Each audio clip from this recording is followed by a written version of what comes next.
News laundry एक news portal है, उसकी एक रिपोर्ट आई है। बहुत बेहतर काम किया है न्यूज़ लॉन्ड्री ने इस रिपोर्ट पर।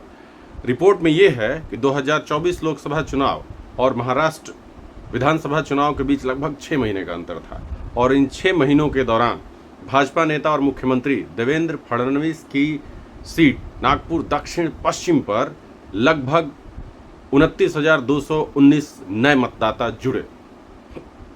हर रोज लगभग 162 मतदाता जुड़े गए, जो चुनाव आयोग के दिशा निर्देश के तहत अनिवार्य सत्यापन जांच को ट्रिगर करने वाली 4% की सीमा से दुगने से भी ज़्यादा थे।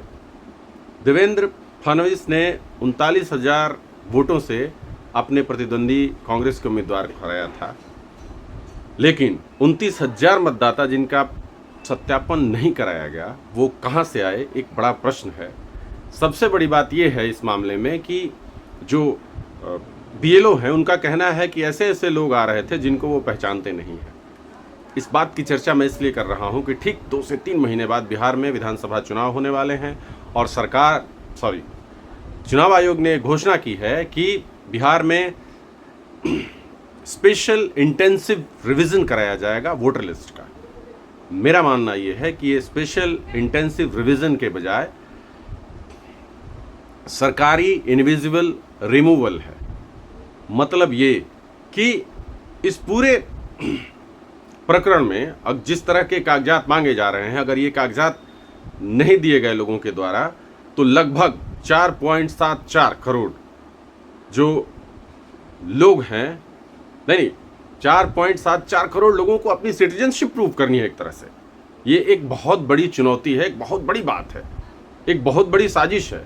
जो दस्तावेज मांगे जा रहे हैं, पासपोर्ट बिहार में सिर्फ 2.4% लोगों के पास है, जन्म प्रमाण पत्र सिर्फ 2.8% लोगों के पास है, नौकरी पहचान पत्र सरकारी नौकरी सिर्फ 5% लोगों के पास, जाति प्रमाण पत्र सिर्फ 16% लोगों के पास, और 50 से 55% लोग ऐसे हैं बिहार में जिनके पास मैट्रिकुलेशन का सर्टिफिकेट तक नहीं है।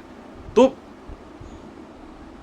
मैंने पहले भी कहा, मैं फिर कह रहा हूं कि सरकारी इनविजिबल रिमूवल है।